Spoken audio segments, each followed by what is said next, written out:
The Black Dumpling Helm is one of the cruelest armor pieces in Elden Ring. From the item's description, and I quote, "Mask forced on a victim's head to land torture an extra degree of cruelty. It magnifies one's fears and makes them acutely aware of all forms of pain." However, it is in fact the only armor piece in the game that makes you embrace your madness, with it buffing your attack power when you lose your sanity. And sometimes you just have to embrace your madness to the fullest to get the best results. It can happen at any time. Having great plans for the future, maybe even become the next Elden Lord? No, there are other plans for you.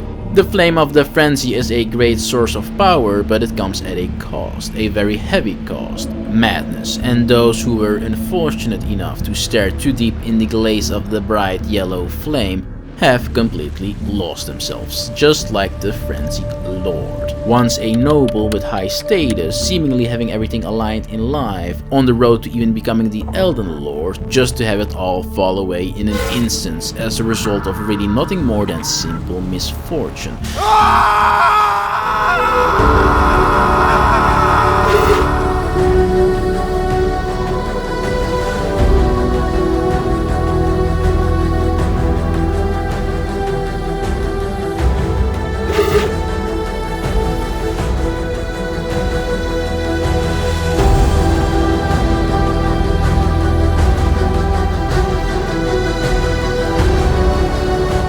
After the Frenzied Lord lost himself and lost everything around him, the bitter realization came that at the end of the day, the only one you can really rely on is yourself, and losing your sanity is like losing it all.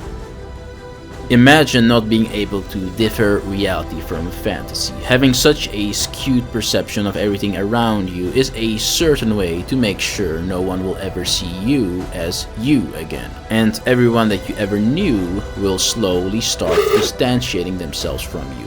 Because everyone is scared of the crazy one, you know. That has been decided. Lock them away altogether in some obscure place far away from the masses and everything will be good, right? Except for them. The Frenzied Lord has gone on an unstoppable rampage ever since, and let's just say beware a man with nothing to lose, left behind by the world. The Flame of the Frenzy is tied to the Madness status effect, and with that is tied to 5 different incantations, which by the way we will all be using for this build. Yes, every single one of them has a purpose, and some of them are absolutely god tier as well when used well. Then we have Vik's War Spear, which is the only offensive weapon in the game that is tied to Madness and comes with this sick Flame of the Frenzy related Ash of War that we definitely need for this build and want to incorporate.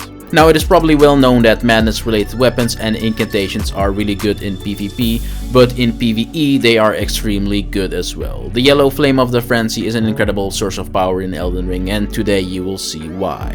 If you want to make the build from start to finish and follow along, then the Vagabond is going to be the best starting class for this build. The best way to build a Madness related build that incorporates all thematically relevant and powerful options is going to be a Dex Fate build with some minimal requirements in strength. Thus, the Vagabond will be the best option. But like always, the starting class is only to really min-max, as at most it's a difference of a few points between most classes.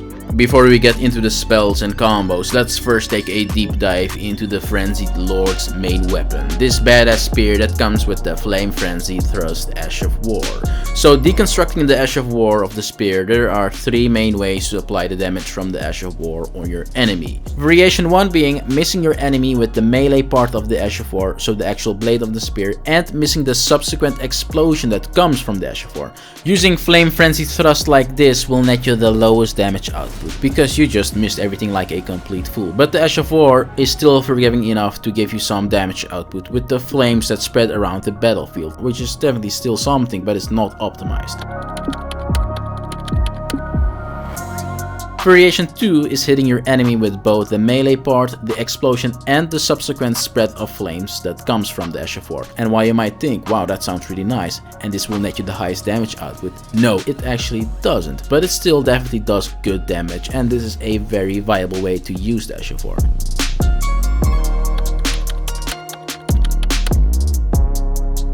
However, variation 3 is missing your enemy with the melee part of the spear, but hitting them right with the initial burst of the explosion of the Ash of War. And this is the option you'll want to always aim for when using the Ash of War. It leads to absolutely bonkers damage output, and it also feels the best when you're playing, because as you see, you will get this initial burst that isn't there with the other two options.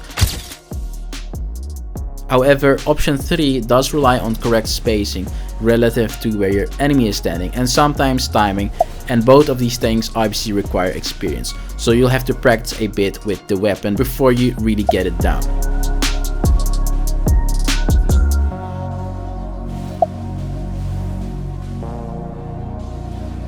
If you fail to get the spacing right because you're too far away, you end up doing variation 1, which results in the least amount of damage, which is also the actual reason why I mentioned it, because why would you otherwise end up doing that when variation 2 exists? But variation 2 is what happens when you are too close to your enemy.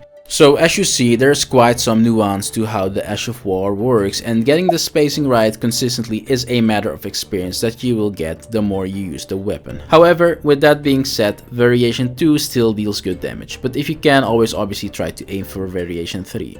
The thing with Vike's War Spear, however, is that you can spam it relatively quickly, which in succession will lead to great damage output. So whether you actively want to keep your distance to your target in mind to get variation 3 can sometimes become a bit redundant in the heat of the moment, when you just want to mindlessly spam the Ash of War and just seeing your enemy getting melted by that beautiful fire. And with that, you will end up doing variation 2, which can already be good enough like that. And when spamming it and not thinking about it too much, you will also still end up accidentally doing variation 3 a lot of the times as well. Because yeah, the only real factor to getting variation 3 is the distance to your enemy. It really then becomes a question of opportunity cost. Do you want to spam it for the quick reliable damage, or do you really want to min-max it and get that initial burst? That is something you'll have to decide for yourself in the heat of the moment. But it's definitely good to know that there are in fact different variations of applying the Ash of War's damage. This also seems to be pretty obscure information, as I haven't really seen it being mentioned anywhere. Outside of the badass Ash of War, Vike's War Spear is a great spear and has a really good moveset. Especially its charged attacks is one of my favorite.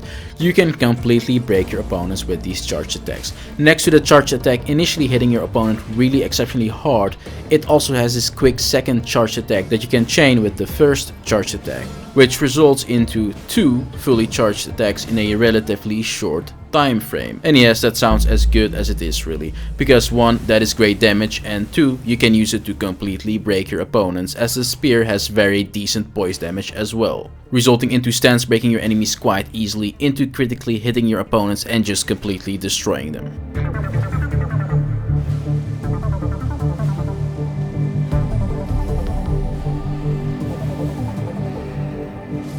Noteworthy is also that combining the charged attack while running leads into this very useful attack that hits your opponent multiple times quickly and finishes them off with a hard hitting attack. Now the spear is also really good because it can stagger mobs and the more humanoid type of enemies over and over, thanks to its great spear characteristics, and that is definitely something you want to utilize, as it means you have good control over your enemies no matter which area you're in. Then more generally speaking, the jump attack of the spear as well as the normal attacks are really nice as well. Just quick attacks that you can weave in appropriately when you just want to get the damage in quickly, and that will pack a good punch for sure as well. In the case of the normal attack, it has also this good moveset that allows for hitting your opponent multiple times with this repeating thrust type of move that allows for quick damage in succession. Now we pretty much discussed everything related to the spear, and you can get the spear right at the start of the game as well. I have a trick to do so that I will go over in a second or so, but first we need to talk about the incantations. I want to start off with the Flame of the Frenzy and Frenzied Burst incantations. These are incantations that you can get both at the start of the game as well, and they're actually extremely good, so that is really nice. I would even say that they are in the top 10 best incantations in the entire game. Frenzied Burst has this insane range. You can literally just snipe whatever with it from across the world essentially, and it deals really good damage as well.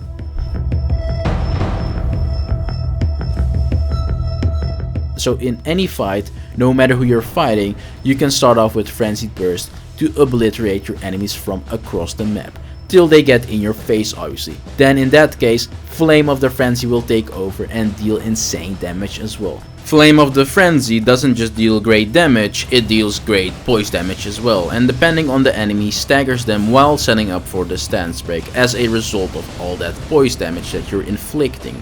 It is this extremely badass incantation that feels very nice to use when you hit everything around you with it and just get it fully off on your opponent. The great poise damage on it in combination with the damage is, needlessly to say, a very good combination that stance break your enemies often and gives you even more access to free critical hits. Combining these two incantations with Vike's War Spear already really covers you in every aspect of combat, to be honest. And that is good news, because that means that in the earlier parts of your playthrough you already have a very fun build. But here, let's use Maya Footage versus Godfrey and Horalu to really show you the destructive power of combining these three various Frenzied Flame elements. You see, based on where the boss is standing, we really just decide what we're going to do. So spamming Frenzied Burst at the start already dropped down his health significantly, to then chain it with a beautifully cast Flame of the Frenzy to chunk down even more HP into using the spear to transition him into phase 2. And then phase 2, well, let's just say this muscular guy didn't have much of a chance at all. You can use him missing to grab you as a good starting point to spew your load all over him for the best start, and everything after that is history.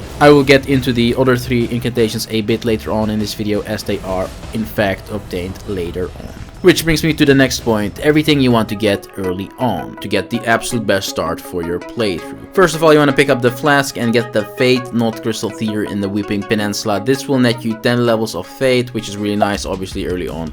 Then get the Flame Shrouding Cracked Tear in Caelid from the Putrid Avatar. Should be an easy kill, as this little tree is very vulnerable against fire damage, and we have exactly that in our kit. How convenient. Kill the tree and obtain the Cracked Tear. This Crystal Tear is an absolute god tier pickup that you want to use for your entire Flame of the Frenzy related playthrough, because it boosts literally everything in our kit, considering everything is fire damage based. So the earlier you get it, the better. With our flask done, it is time to get the juicy incantations. I didn't mention it yet, but Flame Grant Me Strength is a great incantation to run with this build, as well as it boosts all the just mentioned fire damage in our kit, but also our physical damage in case we decide to attack with the raw blade of the spear.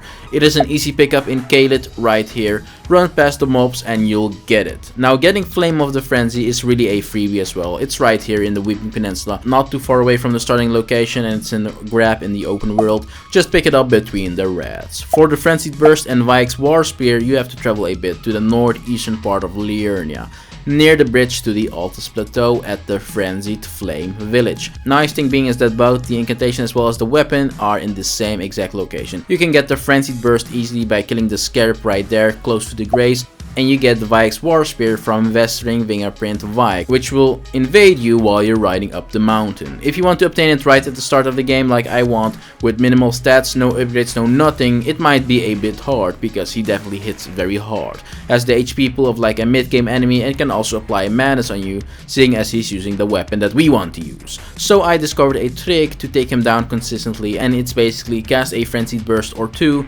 while he's in the distance, and when he starts approaching you, run away and start screaming, because you won't win.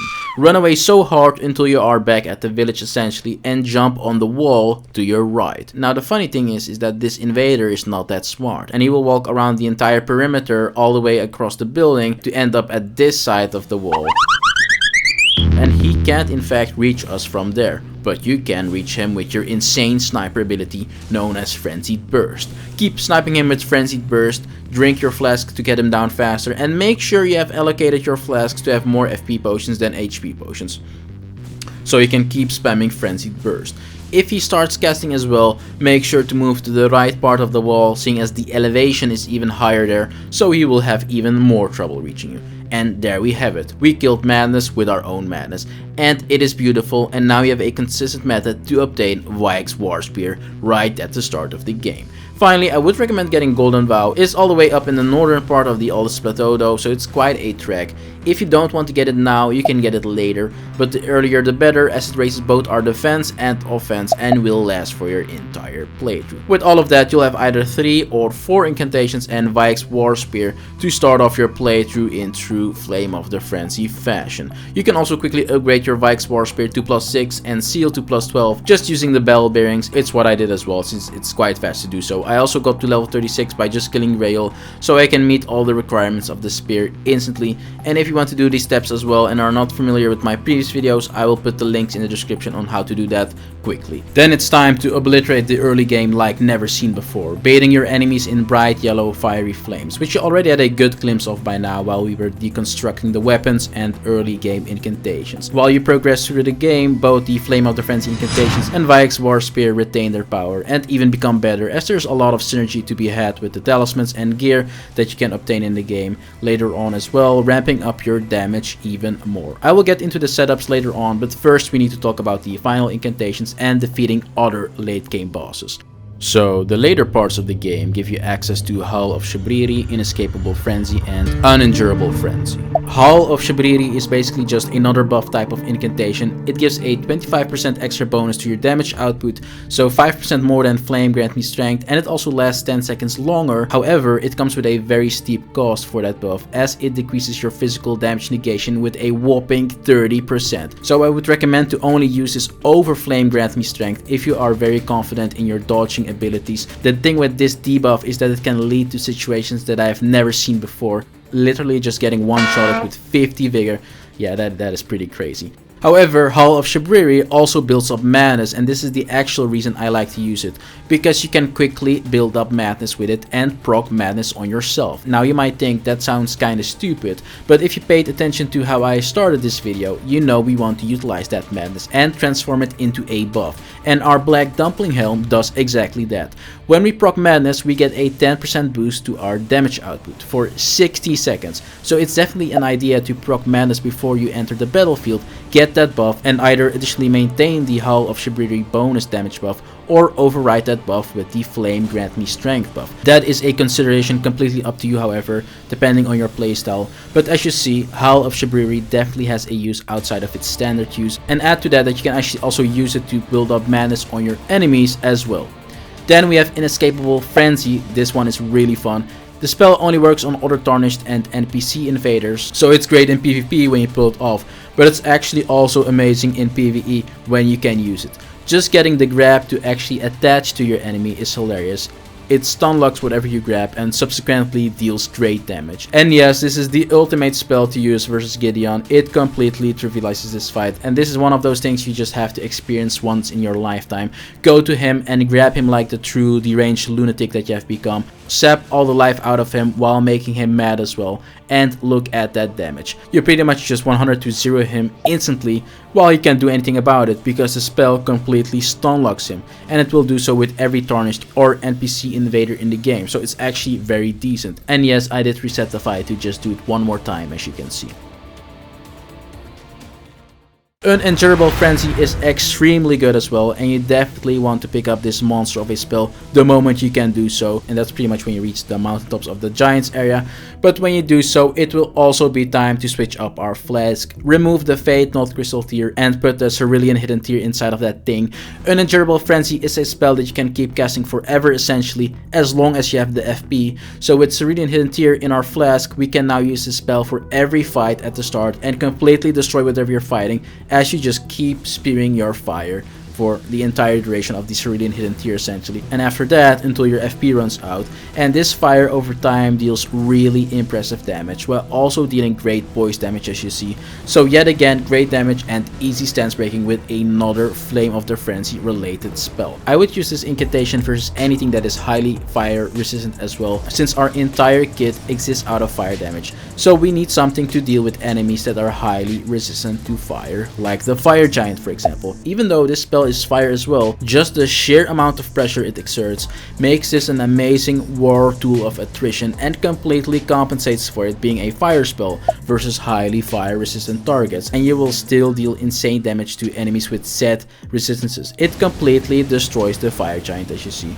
both in damage as well as in poise damage. I would definitely suggest to use this incantation as much as possible as an opener to benefit from the power you get from the Cerulean Hidden tier in our flask, which stays on for 10 seconds, so you can keep casting it for a good time. With that, funny enough, you will also actually usually proc madness before you actually run out of FP. So keep that in mind as well, as the spell does in fact build up mana on yourself. But as you can see, it deals great damage to a lot of late game bosses, to be honest, before that ever even happens. So the trade-off is definitely worth it. I would personally just use it as an opener, however, and then combo it with the rest of our kit. Most of the time that will feel the best in my opinion, as the synergy between the other incantations and our weapon, and this incantation in particular, is really good actually. All of them have a different kind of purpose essentially. Unendurable Frenzy into a Flame of the Frenzy is a very deadly combo, as you see. However, if you like to spam Unendurable Frenzy, then that's actually also definitely possible. You can trivialize the Elden Beast fight with that, for example, and even after you run out of the Cerulean Hidden Tier, you can still just use it the normal way.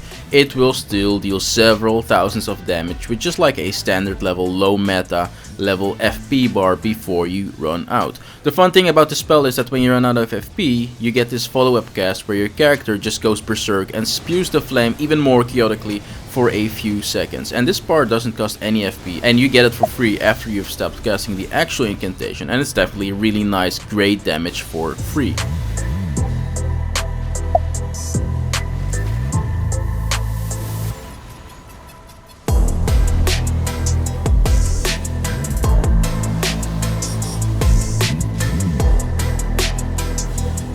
So on one hand, it works great against bigger targets, but it also works very well against smaller targets. In the case of Malenia, however, I would not use it in phase 1. Malenia usually can dodge projectiles, but fun fact is that she doesn't dodge Frenzied Burst, and with the insane range you get with Frenzied Burst, you can just completely eliminate her by just spamming Frenzied Burst in phase 1. This also means you have an easy way out to dodge Waterfall Dance, as you'll see it coming miles and miles away from her.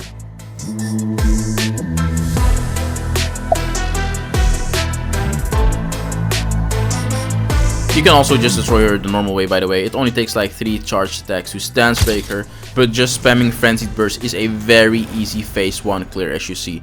I would keep the Flask for phase 2, because using it right at the start after her Flower Dive in phase 2, and then subsequently using Unendurable Frenzy, will instantly keep staggering her over and over while doing this insane damage yourself. You can pretty much get her all the way down to like 30% of her HP in one go, which means you will usually do her Flower Dive bump after that, and you can just finish her off quite peacefully with a Frenzied Burst or 2 into a Flame Frenzy Thrust after she recovers and gets to you. And there you just obliterated Malenia. I need to quickly check up on your sanity after all the madness that was shown in this video. If you can confirm it's still all good by pressing the like button and making sure to subscribe to me and hitting the bell thing, I know in fact that you are still 100% functioning properly, so do that. So everything summarized, you will end up with these 7 incantations, all 5 Flame of the Frenzy incantations and the 2 buff incantations. If you however want to fill up the remainder of the memory stones, then using the Fire Giant incantations is a really solid option, as we have a lot of bonuses to our fire damage output, and these 2 incantations are really powerful. I personally didn't use them however to stick to the theme, but it's definitely something to keep in mind. I do however want to highlight how powerful Flame of the Frenzy gets with all the talismans, and just having a good late game setup, you can do really insane damage with it, as you see, while stance breaking your enemies. It becomes actually really good late game, which is why I also said that it's easily an incantation that belongs in the top 10. So definitely make sure to keep using that incantation.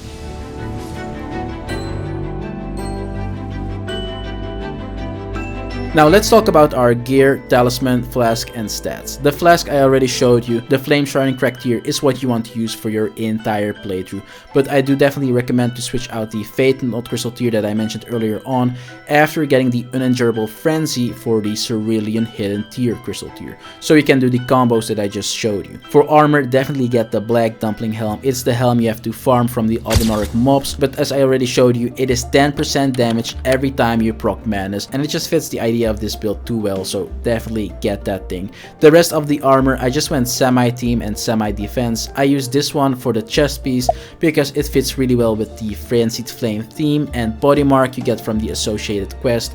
And then the Bilgoat Greaves and Gauntlets, because they are the highest defensive pieces in the entire game, so that compensates a bit. For talismans, I would recommend this progression path for if you want to do a full Frenzied Flame playthrough.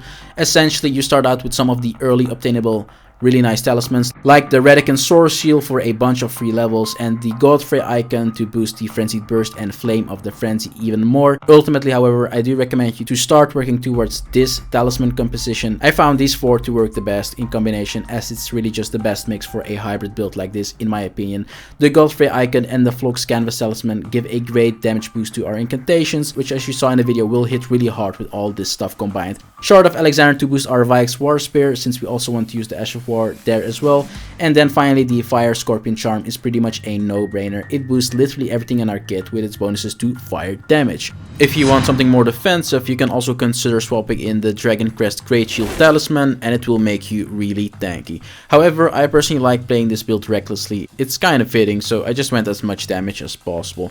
But either way, you'll be completely fine. The seal that you want to use is the Frenzied Flame seal. It scales both with dexterity and fate, so logically it fits the best for this build. But what makes it really shine, however, for this build is that passive bonus. That really just means 20% extra damage to all incantations that we use. However, you unlock it only after killing Morgoth, so before you unlock it, use the Black Flame seal in the earlier parts of your playthrough, which if you do the calculations will be the best. So for stats, anyone that wants to follow along from low levels to level 125, which is the level that I have completed the game on with this build. Here is a full progression path, and make sure to upgrade your weapons in the earlier levels so you can spend more points on things like Vigor and Mind to have an overall better build. At level 125, this is the stat distribution that I recommend. Good sustain and tankiness with Vigor and Endurance, and a good amount of FP so we can cast things comfortably. And finally, I went more with Fate than with Dexterity overall in this Dex Fate hybrid build, because our seal scales harder with Fate than with Dexterity, and the fire parts of our Ash of War on Vike's War Spear, so the explosion as well as the flames on the ground, both scale with Fate. So if you think about it logically, the bigger number of aspects in this build that scale harder with Fate are higher than the number of aspects that scale harder with Dexterity, which is only really the physical damage of our spear. That is why I went with more Fate. With this stat distribution, we will actually also reach the first soft cap of Fate on our seal as well, which is nice. If you want to go for a level 150 build, I would then recommend to get 10 more points in Dexterity to reach the soft cap for that, for the seal as well, and to actually come really close to the first soft cap of Vike's War Spear as well. And then 10 more points in Vigor to fully soft cap on that, and then the final 5 points is something you can really spend as you wish. You can go for more damage or maybe even more Mind. This build works very well with lower levels. On level 125 in a capped setup like I did, the damage output was already really insane, especially for a hybrid build, so that is a big plus. And that is all you want to know to make the Frenzied Lord yourself, from start to finish. If you have never gotten the Lord of the Frenzied Flame ending yet, then this really might be your calling, as there's just not any build out there that is more fitting to obtain that ending in this game. Time to go on your own unstoppable rampage. Have fun!